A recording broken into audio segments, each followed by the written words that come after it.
and then my great niece, she got sick the next day, and then now my sister and her husband are both sick. They were supposed to come this morning to worship with us, but they're both in the bed, and they got to drive back to Alabama. So, how's your dad doing? He is doing much, much better. He was so very blessed. He could have easily died.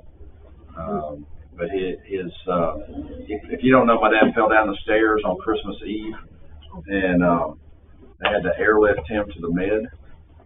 So when you hear airlift and med in the same sentence, it's not good. And but that was they did it as a precaution because he takes an aspirin every day for his heart, and so they just wanted to make sure that he wasn't going to bleed in his brain. So, but he looked like he's done 10 rounds with a professional boxer, and so now the swelling and things have finally started coming down. So he's doing much, much better. Is he still in the hospital? No, they released him Christmas Eve. It happened about 8:30 in the morning, and they released him about 8:30 that night.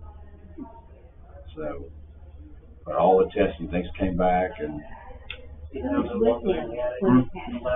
my mom was in the kitchen, and she was making breakfast, and he had gone up to get something out of the attic, or to take something to the attic, and I was seeing that outside. It was coming in here. it's coming. I can It's hear coming. it. Yeah. So he was coming down from the attic, and he had come down to the landing, and then he turned and he missed the first step, and it just And it happened just like that. just like Yep. experience. So his neighbors showed up the next day. That day, while we were at the hospital, they came in and installed a handrail on the stairs, and they also installed a nice, good floodlight right over the stairs, and they made a funny sign that says, "You must use the handrail and don't store anything on the steps." He got great neighbors, thank goodness. All right, well, hey, we're right on time. Let's go ahead and start a little bit early. We've got a lot of material with this lesson, and so I'd like to go ahead and begin. Mike, would you lead us in prayer? Our Heavenly Father, we are so thankful, Lord, for this wonderful day that you have given to us. All the blessings that we have, we know come from you. We are so thankful to be called your people and to be able to call you our God. We are thankful for all that you do and all that you've done for us, the love that you've shown for us, especially by sending your Son and by having him die on the cross and raising him from the dead, the plan that you've had from the beginning. It boggles our mind to look at that plan and realize that you have orchestrated it all, and you did it all for us. We are so blessed to be able to call you our God.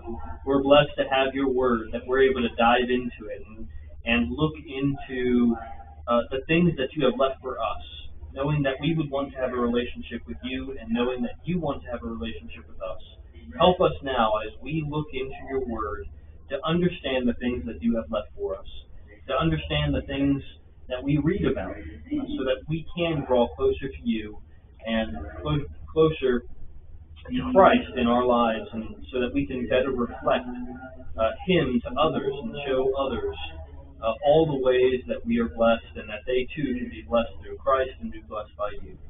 We're thankful now for this time that we can study your word. We ask that you be with the teachers of this hour, help them to recall the things that they have studied, to be able to impart that to us. We pray all these things in Jesus' most holy name. Amen. Amen.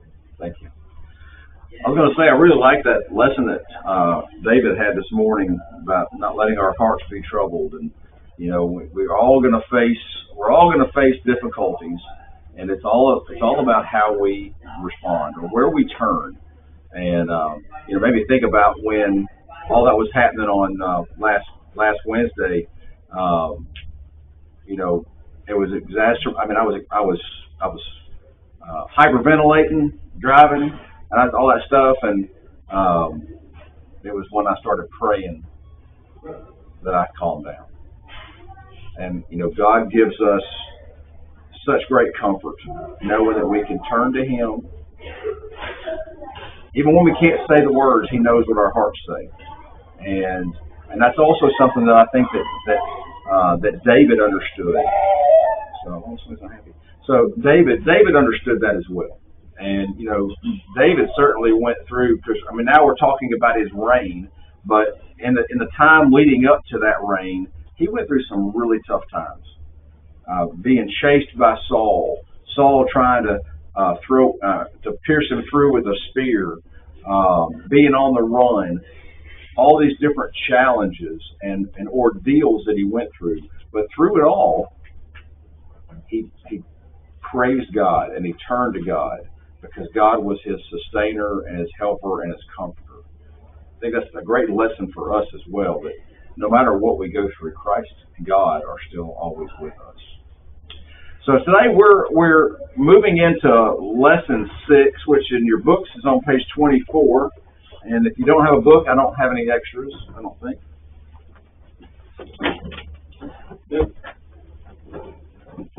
Sorry. So, but anyway, we're lesson 6 on page 24. And in your Bibles, go ahead and be turned over to 1 Chronicles chapter 23.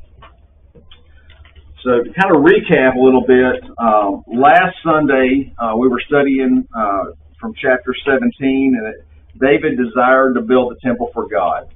But why did God not allow David to be the one to build a temple? He was a man of war. Man of war. It says he has much blood. And so, not that what he was doing was wrong, because he was doing what God ordained him to do, right? And so he conquered and he expanded the territory of Israel, but he was not pure in a blood sense. And so God said that you're not the one to build this temple. But but God did tell him that he would establish his throne he would establish David's throne forever. So what did that mean? How do we look at that today? David's throne being established forever.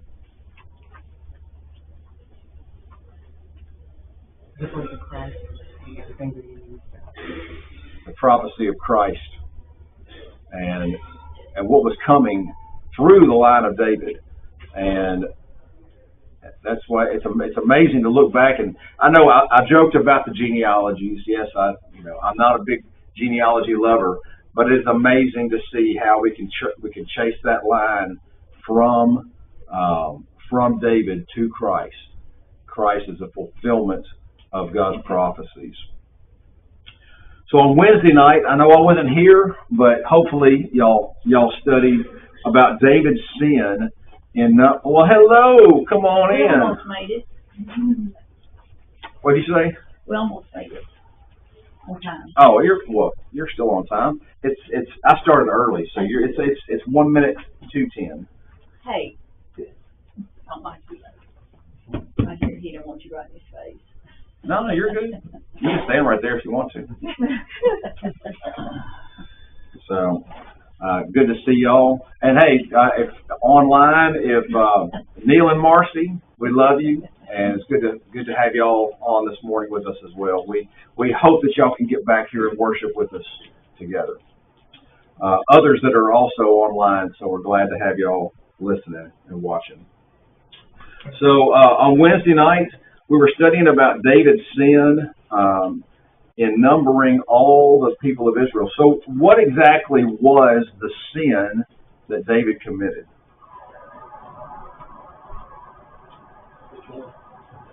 In numbering the people. Not trusting in God, because if he was numbering, he's numbering all the men to be able to fight. He wasn't relying on God. Right. I think in my thought I feel like it's pride. He had this moment of pride, and he wanted to see how many men that he actually had, but God did not want him to number those that were 20 and under. It was 20 and over, And so, you know, as much as we love David, we love the lessons of David, we also know that David was not a perfect man. David made his mistakes. But the Bible still tells us that David was a man after God's what? After God's own heart. And so we can be the same way. We can have the heart of God. We're still going to make mistakes. But when we recognize those mistakes and we're able to turn back to God, give Him our devotion and our love, God will bless us. So there was punishment that David had to endure from that sin. And so he had three options for the punishment. One was 3 years of famine in the land. One was 3 months of being chased by his enemies. And the last was 3 days of pestilence and destruction in the land. Why do you think David chose 3 days of pestilence and destruction? Because he wanted to fall into the hands of God and to not into the hands of man. Because he said that he knows God is gracious, and He's going to show mercy, but his enemies would show no mercy. So David had spent time being chased by Saul, and so he knew how difficult that was, and so he chose to put himself in the hands of God. And so during that time, there were 70,000 Israelites that died during that 3-day pestilence. But also we find that God changed His mind, and He stopped the angel. So the angel was set to continue destruction, and God stopped him. And He stopped the angel. I've got written down, it was at the threshing floor of Ornan. So what is the significance of that location?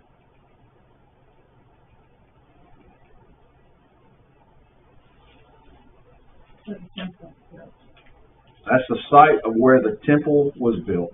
So the angel was set to continue destruction. God halted him.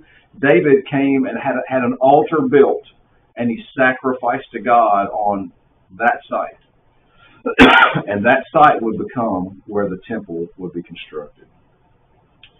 Obviously not David, but David is setting the stage. He's getting everything prepared for the construction of the temple. And so he began to make preparations, and he charged Solomon to build the temple.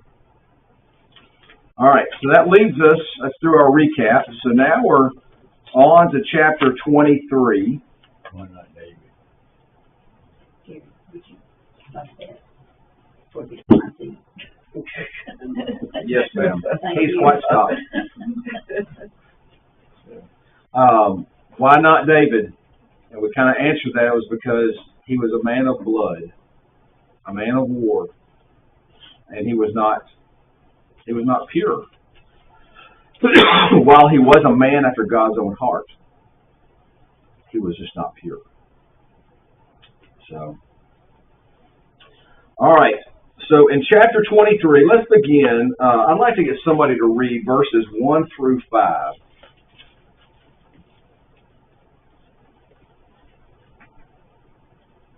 When David was old and full of days, he made Solomon his son king over Israel. David assembled all the leaders of Israel and the priests and all the Levites.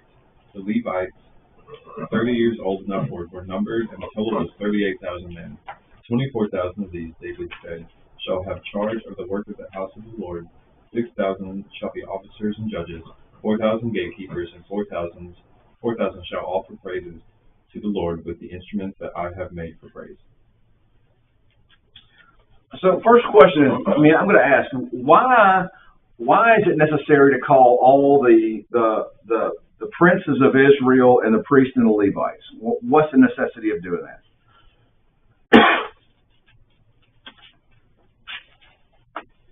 They're going to have work to do and to be set aside for that work. That's right. And things are going to change. So some things are about to change, especially for the Levites. And so what is the thing that the Levites have always done? What has kind of been their role? temple. They're the only ones that go into the holy place and stuff.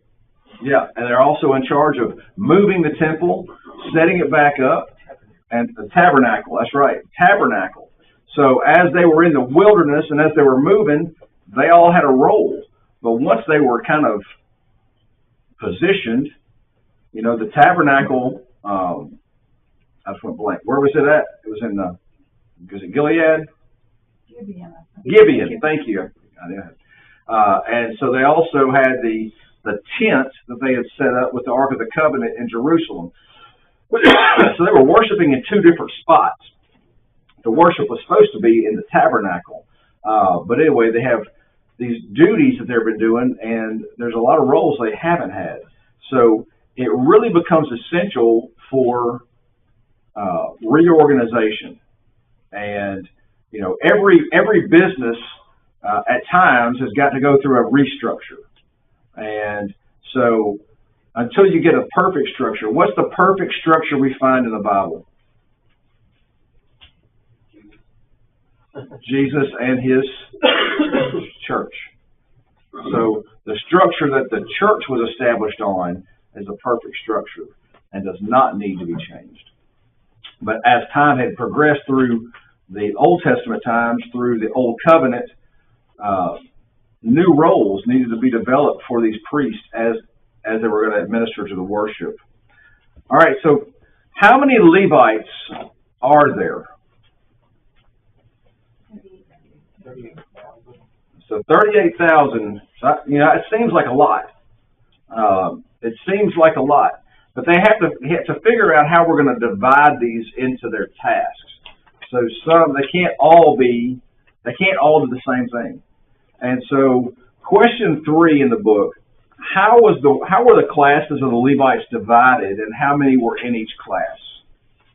24,000 of them were to do work in the house of the Lord. 6,000 were to be officers and judges. 4,000 gatekeepers. 4,000 praise the Lord with instruments. All right. So it's interesting if we look at in the work of the temple, we have the greatest number of men. And so as David was dividing this up, he wanted to make sure that was going to be taken care of with the most help. And so why again was, in question 5, how were the duties of the Levites changed by Israel's settlement in Canaan?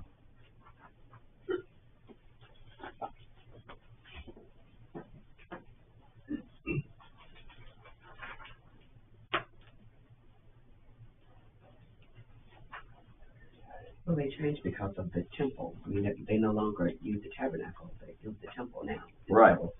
So look at chapter 23, verse 25. Verse 25 and 26, it says, "For David had said, since the Lord, the God of Israel, has granted rest to his people and has come to dwell in Jerusalem forever, the Levites no longer need to carry the tabernacle or any of the articles used in its service. According to the last instructions of David, the Levites were counted from those 20 years old and more." So the duties of that traveling tabernacle were no longer needed. So now, repurposed, reused in different roles. All right, and so, was there anything else from chapter 23 that y'all wanted to bring out?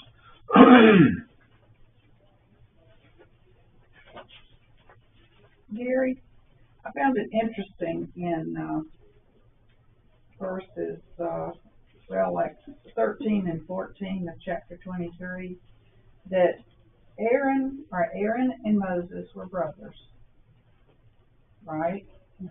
And Aaron was made a priestly tribe. His descendants were the ones who were to, go into the Holy of Holies and, all that. But in verse 14, it says, "But as for Moses, the man of God, his sons were named in the tribe of Levi." So does that mean that his sons were just with the regular Levites who did the stuff of, you know, taking care of the temple and baking the bread and all that other stuff, rather than being the ones who actually interceded for the people to God. That would be the way I would see it. I thought that was kind of odd. I mean, that's the way I would see it, because otherwise the line would have been, the line of the priest would have been through Aaron and Moses, but it says it specifically through Aaron. Yeah. And so, I would say that, you know, they did not have, because again, what does the priest do? The priest is the one that actually goes into the inner sanctums, the inner areas of the tabernacle. Not all the Levites can go in there. So the Levites, they're setting everything up. They're getting the sacrifices ready. They're getting the showbread ready. They're doing all of those things. And then the priests are the one going in.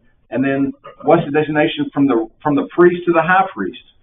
What's the one place that the priest can't go into? Yeah, the most holy place. The only person that can go in there is the high priest. And the high priest has to go through all of his consecrations and cleansings before he can go in there. And only once a year. So the way God set it up was very defined, very distinct. So I think it definitely excludes Moses' sons. Yeah, I just never thought of it.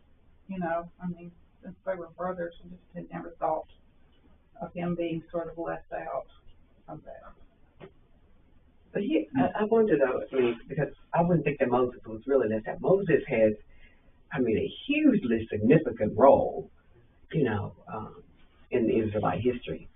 And so it's kind of like the Lord didn't give him everything, all of the responsibility, you know, in choosing Aaron's line to be the priest. And we also know that even through that line, as you know, through the priest line of Aaron, have all those priests been good? No. I mean, let's think back to Aaron. Who are Aaron's sons? Nadab and Abihu. We know their story, right? And they offered strange fire to the Lord. They were still offering to the Lord. And I've always thought that is the most important part of the story. They're still worshiping. They're still offering. They're still doing their duty as a priest. The distinction is the word strange. Strange means something that was not authorized, that they had to choose for themselves how they were going to do it. And God struck them dead. So a lot of folks think, well, we can just change this and we can change that. We can do what we want. But ultimately that comes down to what is selfishness. At the heart of sin is selfishness. We put ourselves what we want as opposed to what the Lord wants. Fireworks will never go out. The fireworks will never go out. The fire will never go out? Works will never go out. Right. And they let it go out. They offer strange fire.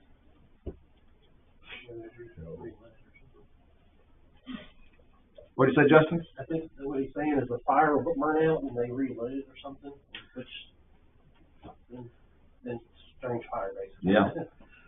I don't know that it actually. I never read anything that actually said what that strange fire was. So did it say that they let the fire go out? Yeah. Did it say that in there somewhere? I was trying to remember. It's in one of these. We studied it years ago, but I don't remember where it is. We didn't look at that. And what was in the tabernacle ark? What did they carry inside the ark?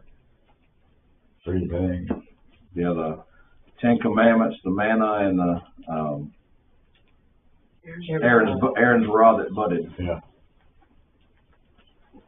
So, all right. So, so David is setting the stage now for these differential duties, and he starts out specifically with the priesthood. So chapter 24, it starts out with the divisions of the sons of Aaron. And we talked about Nadab and Abihu. It says in verse 1, the sons of Aaron were Nadab, Abihu, Eleazar, and Ithamar. But Nadab and Abihu died before their father did, and they had no sons. So Eleazar and Ithamar served as the priests. With the help of Zadok, a descendant of Eleazar, and Ahimelech, a descendant of Ithamar, David separated them into divisions for their appointed order of ministering. All right, so we have Zadok and we have Ithamar, and both of them are from that line, from Aaron's sons, and so they become the high priest. So, question 7 in the book: what is the difference between the sons of Aaron and the Levites?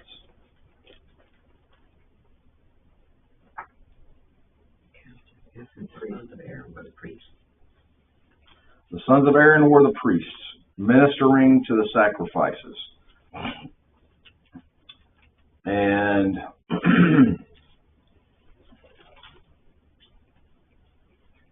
question 8, we already kind of got that. The 4 sons of Aaron were Nadab, Abihu, Eleazar, and Ithamar. So ultimately, the ones we have to really keep track of are going to be Eleazar and Ithamar, since Nadab and Abihu had no sons. So, question number, question number 9, the 2 families of the priests are the head of each family. So we had Zadok from Eleazar and Ahimelech from Ithamar. And then from there, David breaks the Levites down into 24 courses or groups. So I think one of the important things for us to look at is how they did that. So look at we're going to start in verse 4, chapter 24. Somebody read verse 4 and 5, please.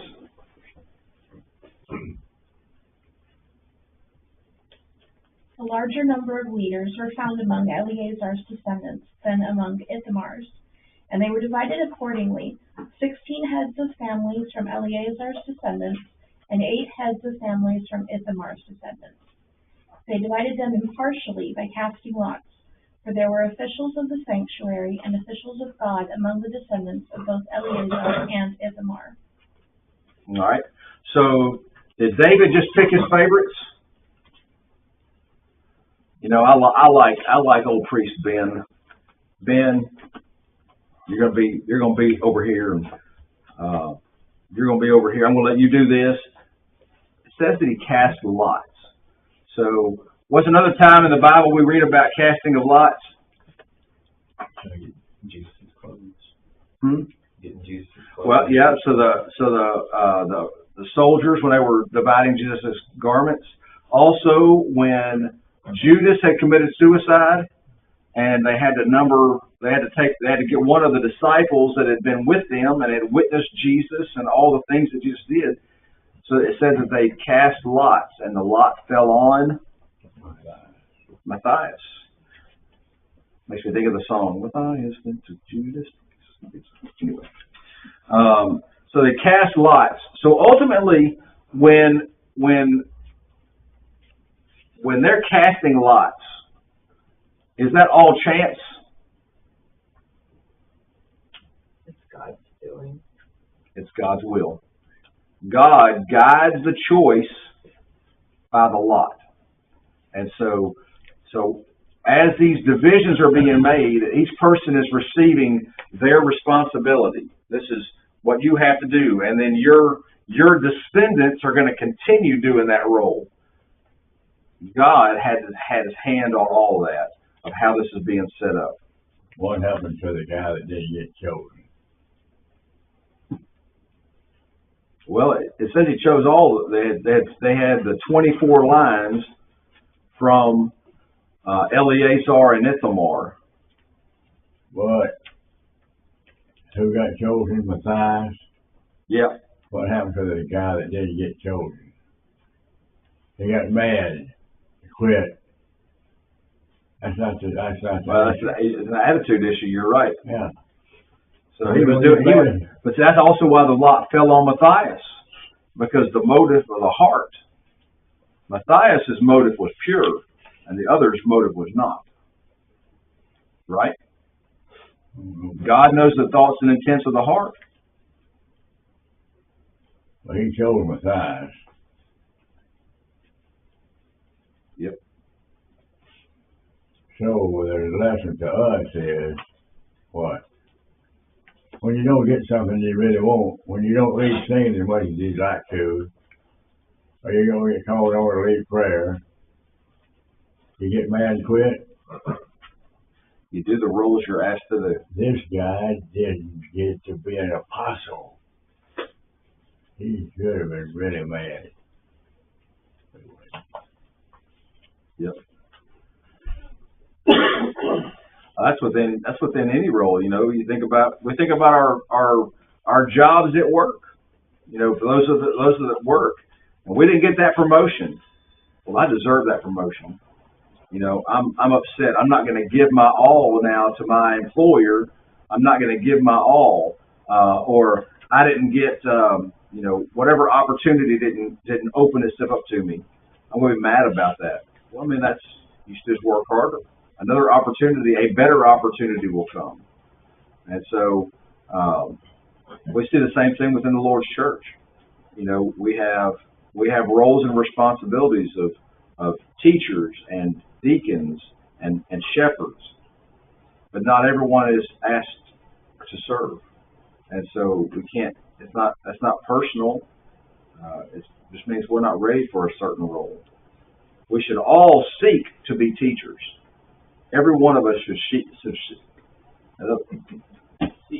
thank you. Seek to be teachers, and for those of us that are men, we should seek to serve as deacons, and we should seek to serve as elders as well. Not for our own desires or gains, but for the sake of the Lord's church. All right, so we are in chapter 24. So we're talking about the priesthood, and so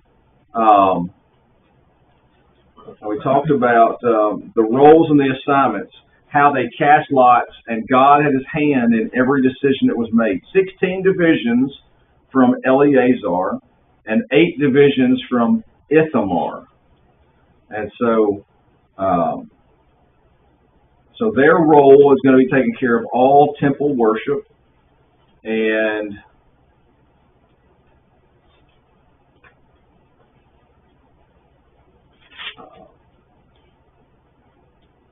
what was interesting about those Levite roles, and we talked about the book talked about it. Who was a descendant of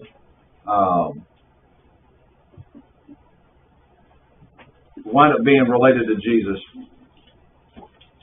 Question 11. It says, from what course was Zechariah, and that was who was the father of John the Baptist, from what course did Zechariah descend?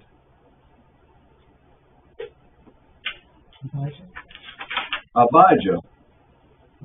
So I noticed something interesting. On the book on page 24, it's in the right-hand column in the second paragraph, when it talks about that, it actually says the father of John the Baptist was of the course of Abiah. I think he had a little misspelling there. But it was Abijah. And so we know, so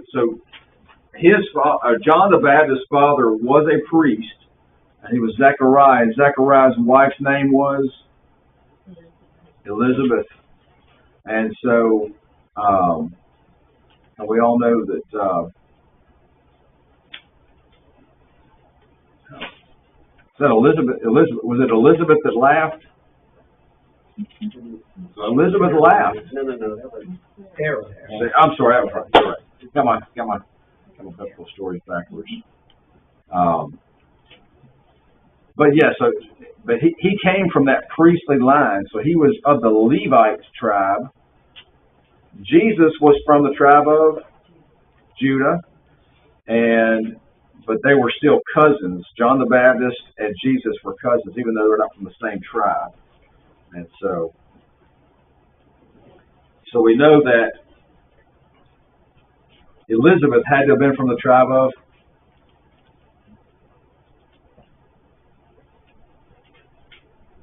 Judah.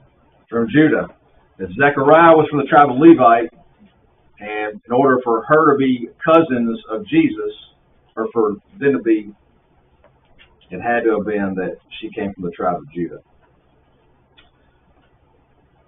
All right, so the other descendants of Levi were also separated, and they had other roles to assist the priests. So again, it's just important to make sure we talk about the casting of lots. So the priests, their roles were broken up by lots, and then the priests were also everything was done by casting lots. So nobody received favoritism. Thought I had to sneeze. Sorry. There's an interesting story, probably not true, about the guy that won the lot, the road, and how it changed his life. That's a real. What's that story? I never heard of it. It's The Robe. It's a really good book. It's a classical book about that part of it. It makes it more human. What happened to the soldier who took the life of the soldier who took the robe with him, and the things that happened to him, and different things would happen that would make him think about what had been done. It's not a real story, but if you want to make it real to you to kind of see, it's a really good book. So it's fictional, but it's just a good book. It's a good read. Based on, yeah. Gotcha. Based on this. And I may not be able to read it, that's why he was.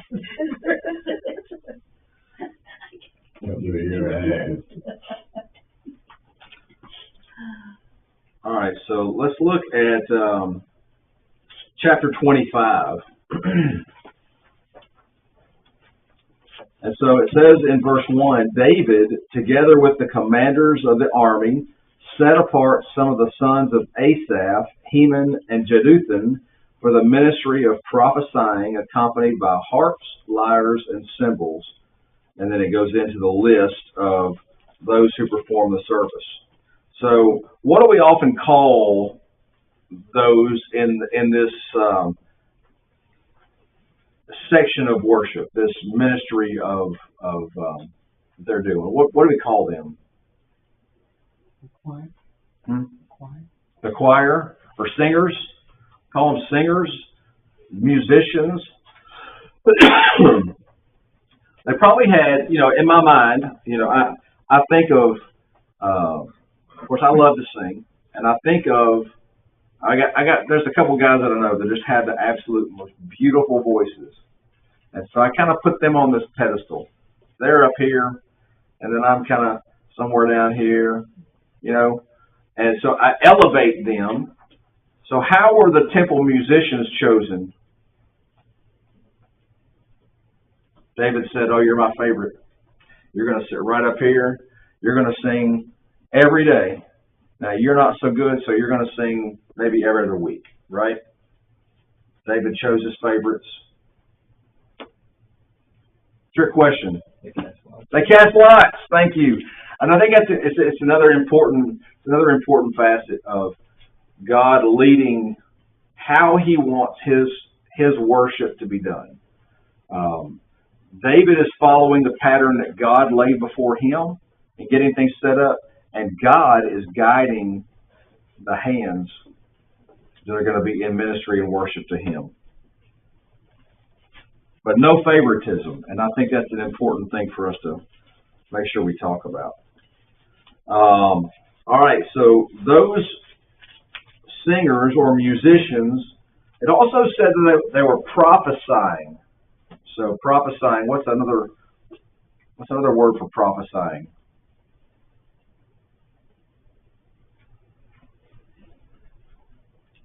teaching.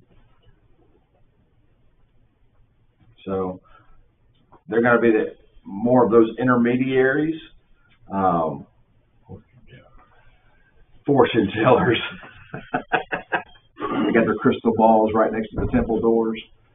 No, I don't think so. But they were there specifically for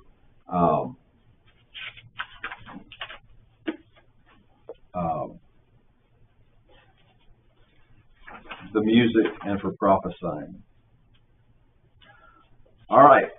So in chapter 26, we see a further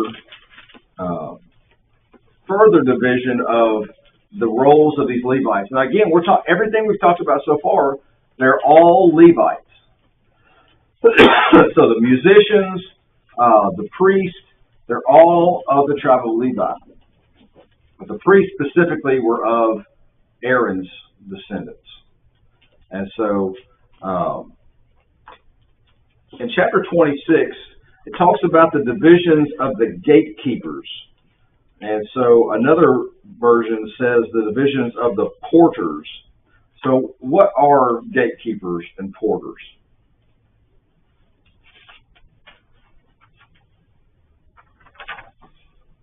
Doormen. They guarded and controlled the doors, anything in and out, that sort of thing. So yeah, I mean, they're basically controlling who comes in and out.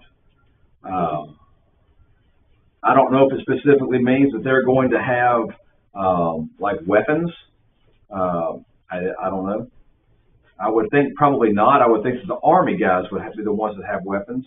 But they had a role to be there. But a porter, I just think of someone that is providing. If the king had a need, or not the king, if the priest had a need, the porter is the one that's bringing it. You know, more lambs, more bulls. Yes, sir. Be right there with that, sir. That's what I envision in my mind, that the porters are there to help with that service, to help make things as easy as possible for those priests. I kind of equated that with like a porter on a train. They're there to help you or guide you to where you need to be and monitor, where you go.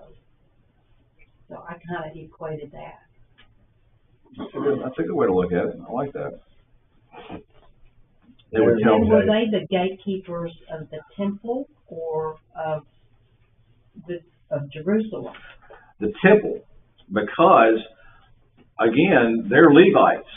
So he's dividing their service in terms of temple service, because the Levites' role was strictly and only for the temple worship. And so the other tribes have the roles of protecting the city and those type things. What were we going to say, Phil? There is a reason that there is a tribe of Levi. And that reason was what? They had to take care of all the things that you did in the worship. It was complicated. And there had to be a whole tribe to take care of the way that God wanted it done. He wanted it done a certain way. If it didn't do it that way, they punished them. Well, they offered a sacrifice. They had a tribe called Levi, and those guys didn't do anything but worship. Yeah, they didn't farm. They didn't go out and kill their food. The people provided that. The other tribes had to provide for the needs of the Levites, because the Levites' sole purpose was to worship God, to praise God, to sacrifice to God. They had no other responsibilities. And so not even to get their own food or earn a living or anything like that. So I think that's very interesting. Yeah. They were consecrated and separated for the service of God.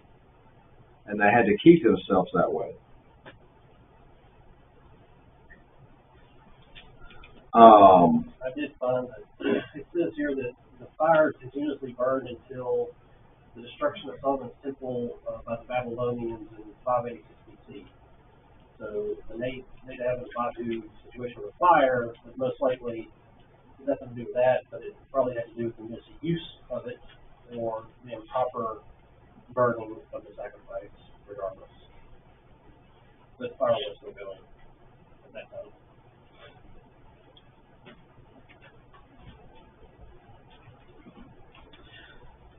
So, in chapter 26, in verse 13, we get to how the divisions were made. It says, lots were cast for each gate according to their families, young and old. And then it goes into how those lots fell for the different gates. And so, again, no preferential treatment. The lots are cast. Now, go over to verse 20 of chapter 26. It says their fellow Levites were in charge of the treasuries of the house of God and the treasuries for the dedicated things. And then it says the descendants of Laden, who were Gershonites through Laden, who were heads of families belonging to Laden the Gershonite, were Jeheli. The sons of Jeheli and his brother Joel, they were in charge of the treasuries of the temple of the Lord. Did you hear it say anything about lots were cast? It did not. I think that's the only time when we're seeing these divisions of the Levites and their responsibilities. It is the one time that we don't see the wording and lots were cast. And I don't know why. Maybe I'm just reading into something, but that was just something I saw as distinctively different as the others. It may have been also that these men were skilled with business and math and being able to keep up with the treasuries of the Lord.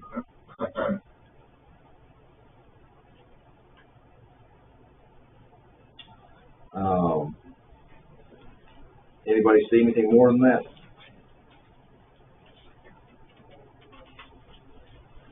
You know, when they ate that bread, there was just a certain amount of people that could eat the bread. You remember the guy when he set himself up as a king, and he went in and he ate the bread because he was hungry. David did that. Yeah. Yeah. And God punished him. When he could do that. Yep. It could be that this was a role that kind of was passed on, that maybe they needed previously. Maybe they're still using the previous lots. Okay. Yeah, like the role just kind of moved into, carried over from what they were doing previously to temple. Like some of the duties changed, but some of them stayed the same.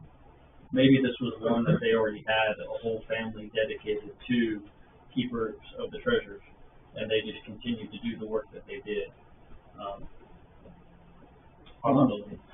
Why do you think it's necessary for roles to be split up? I mean, or we could all say, hey, I'm a Levite. You're a Levite. I mean, I should be able to go in there and do this, and you should be able to go do this. And look, I'll volunteer to help out this week. I know you're not feeling well, Mike. Look, and your job was to do this week, so hey, I'll volunteer. I'll come help.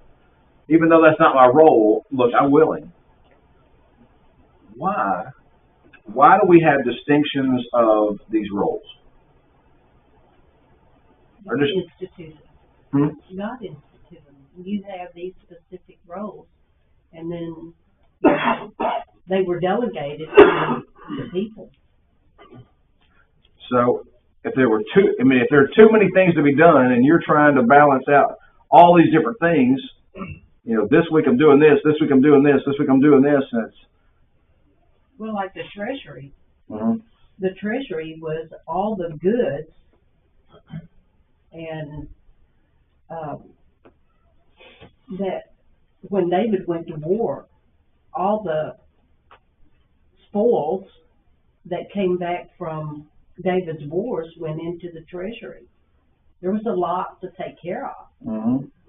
Matthew? Well, different people are good at different things. They have different strengths.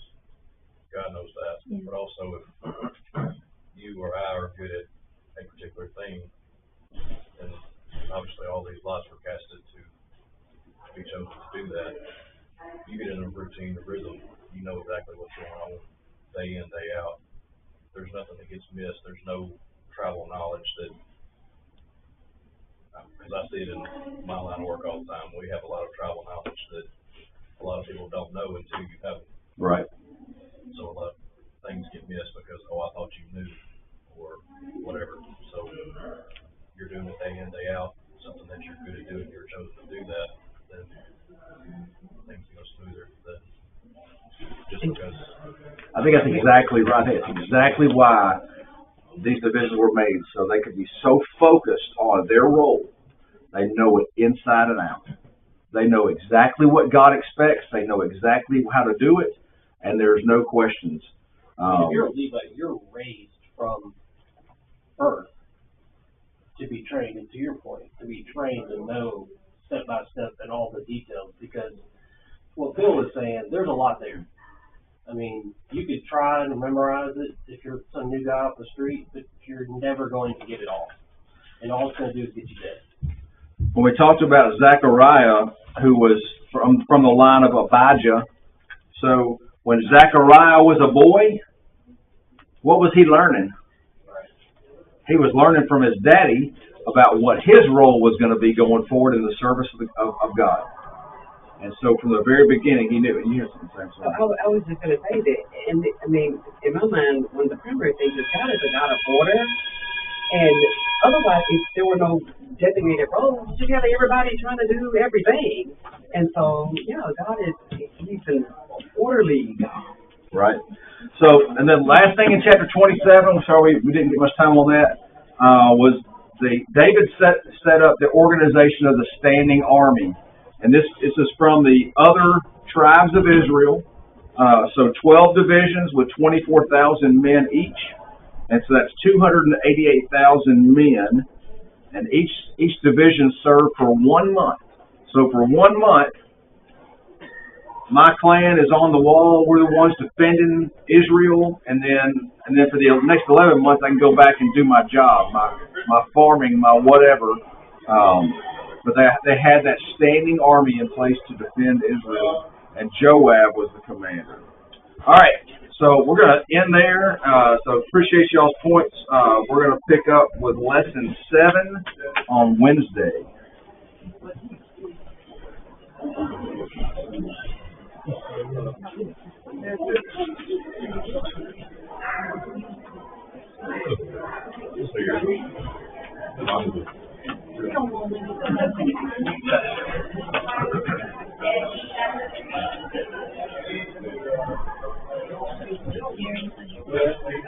He is doing much, much better.